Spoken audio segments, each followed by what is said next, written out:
The day began as they always did in the Northern Territory, dusty light streaking across the ochre earth, the soft caw of magpies in the gum trees, and old Mick rising before the heat settled in. But something was wrong.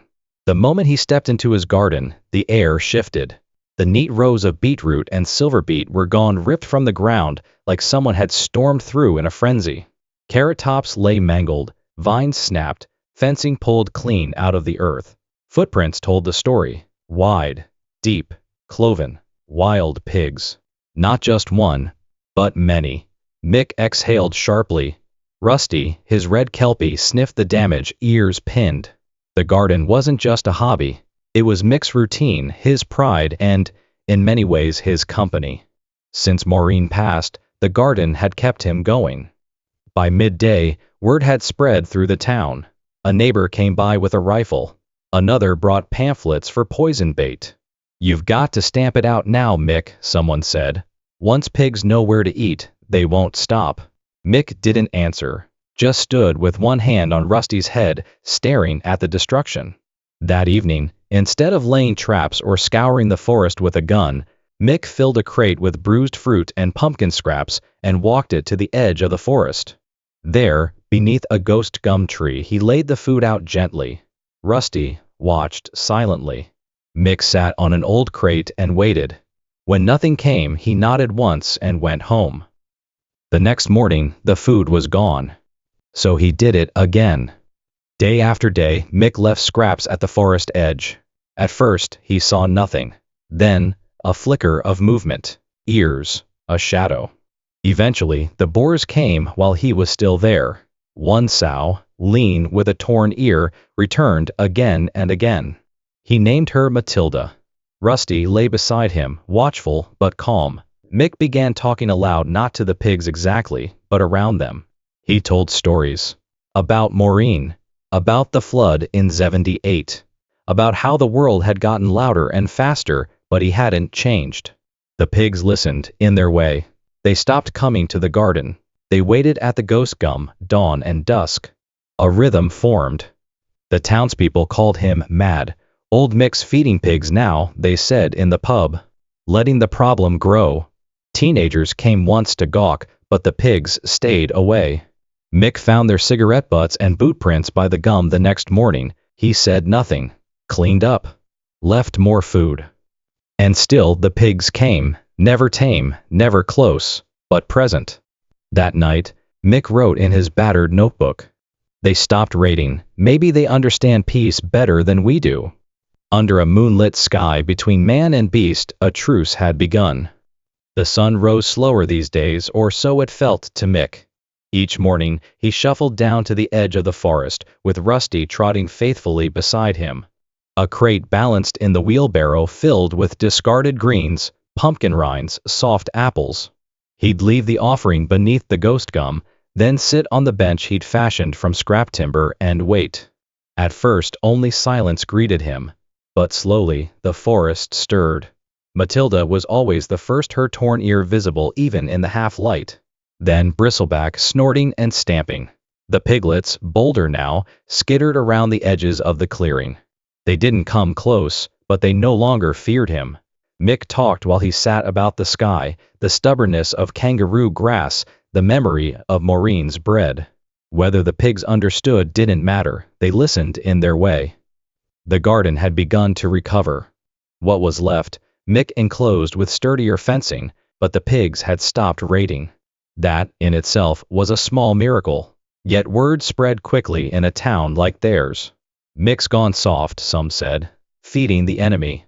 One afternoon at the pub, a younger farmer named Derek confronted him outright. "You know you're just making them worse, don't you? They'll turn on you, mate." Mick simply sipped his beer and looked out at the heat shimmer rolling off the red earth. "They stopped coming," he said. "That's enough for me." Despite the skepticism, others grew curious. A woman from down south, traveling with her 2 young sons, came asking for directions. Mick didn't say much, but didn't stop them from watching from a respectful distance. When one of the boys gasped at the sight of Matilda nosing an apple into her piglet's snout, Mick caught himself smiling. Quietly, briefly.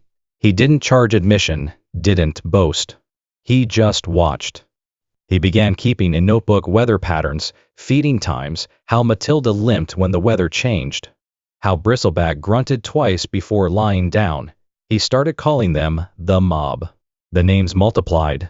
Dottie, for the spotted sow. Blue, for the boar with a broken tusk.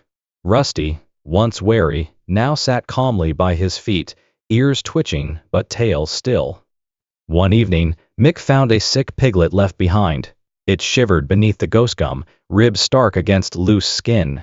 He wrapped it gently in his old canvas jacket, brought it home, fed it rainwater by hand. Rusty growled once, then relented. The piglet lived. Mick never named it, never claimed it. But when it was strong enough to walk, he carried it back to the forest. Matilda emerged from the underbrush and stood still. No words passed. Just a nod of recognition between two creatures who had nothing to say but much understood.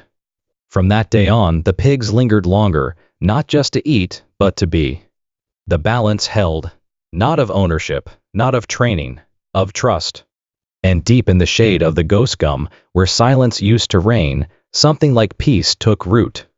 The clouds disappeared one by one, as if retreating from something they couldn't name. The wet season had come and gone with barely a whisper, and the land began to crack beneath the sun's relentless weight. Mick noticed it first in his garden. The silver bee curled at the edges, the pumpkin vines drooped, their stems brittle and pained. Water in the trough ran low.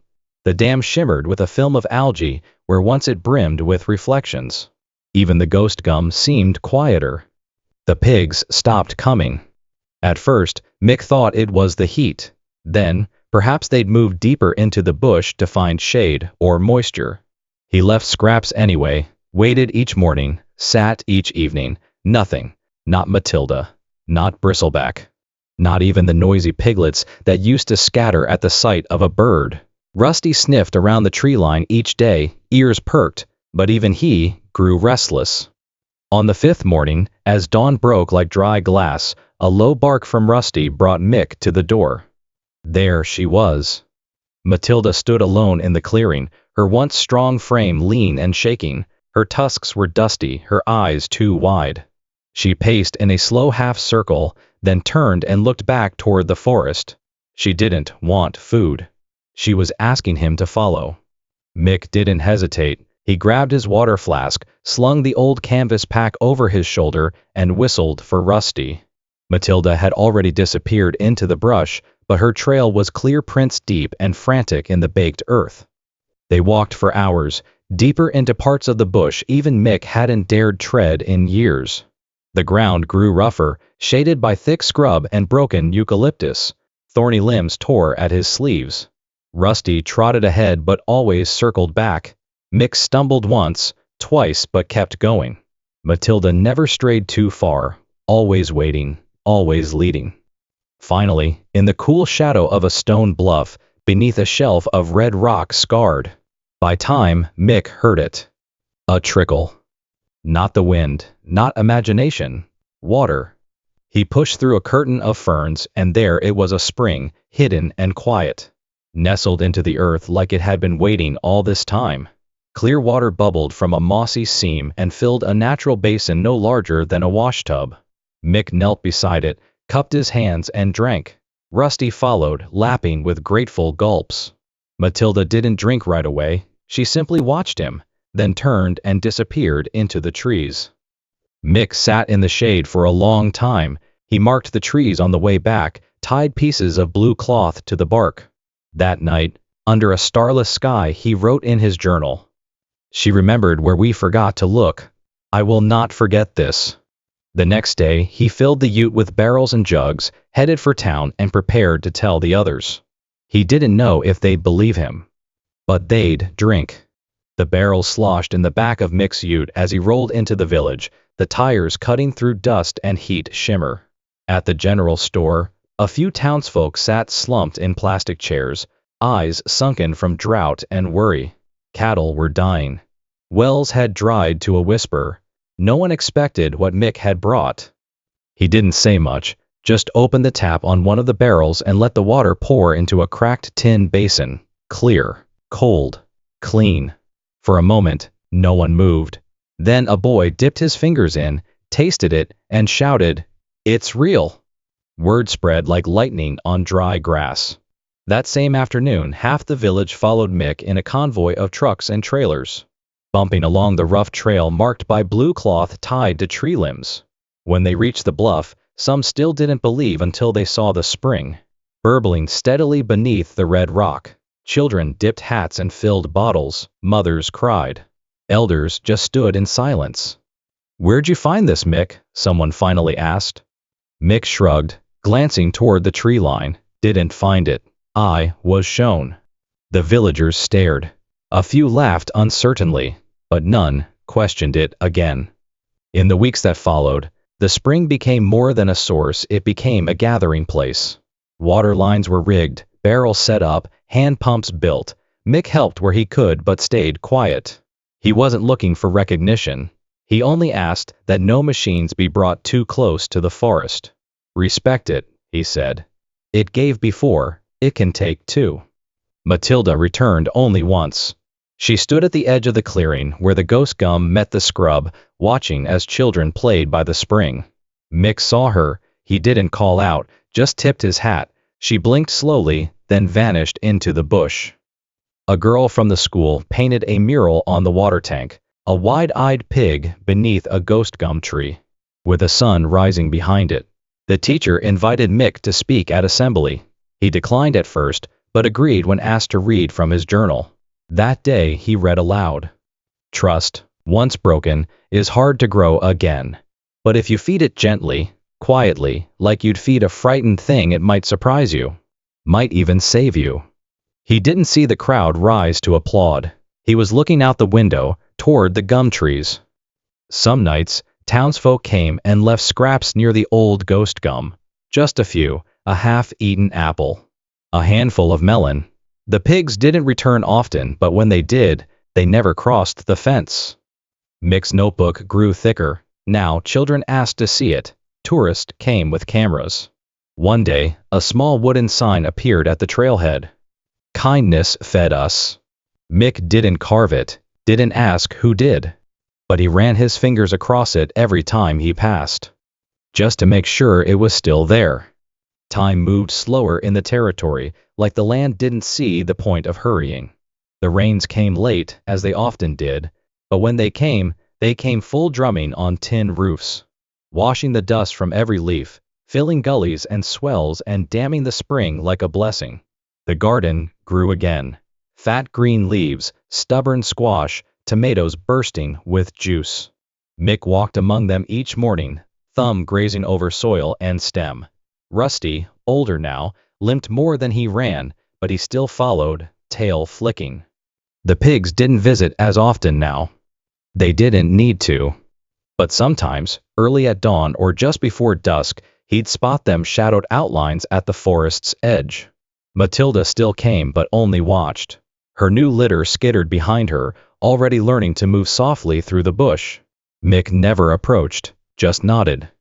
The villagers, once skeptical, had changed too. They left water out for birds, let trees grow thicker near their fences. Some even planted bore rows of food scraps just beyond their fields. The ghost gum became a kind of symbol. Tourists still came, but respectfully now. They walked quiet, sat still. A few left poems or small carvings beneath the tree. Mick's journal was published locally, hand-stitched covers, illustrations from school kids. The first page bore his handwriting, the same words he'd once read aloud. "Trust, once broken, is hard to grow again.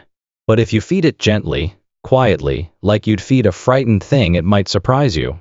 Might even save you." They called it The Boar Herder's Journal. He never corrected the title. On his birthday, the town held a small celebration at the school. The kids gave him a wooden carving, a boar with a crooked ear, standing under a ghost gum. The bottom read, "For Mr. Mick, who fed the wild." He held it for a long time, eyes glassy. That night, he walked to the edge of the forest one more time, left a slice of pumpkin and half a peach. Not because they needed it, but because kindness wasn't a bargain, it was a rhythm. A way of moving through the world. As he sat, Rusty by his side, the forest moved. Not loud, not sudden. Just a shuffle. A grunt. Matilda stepped forward. She didn't eat. Just looked at him. Then, slowly, she dipped her head. Mick smiled. And whispered, "Thank you." The sun set behind them, casting long gold across the grass. The pigs faded back into the trees. Mick stood slowly, helped Rusty to his feet, and walked home. Behind them, beneath the ghost gum, a new sign had been placed, he didn't know by who. It read, "Kindness fed us. We remember."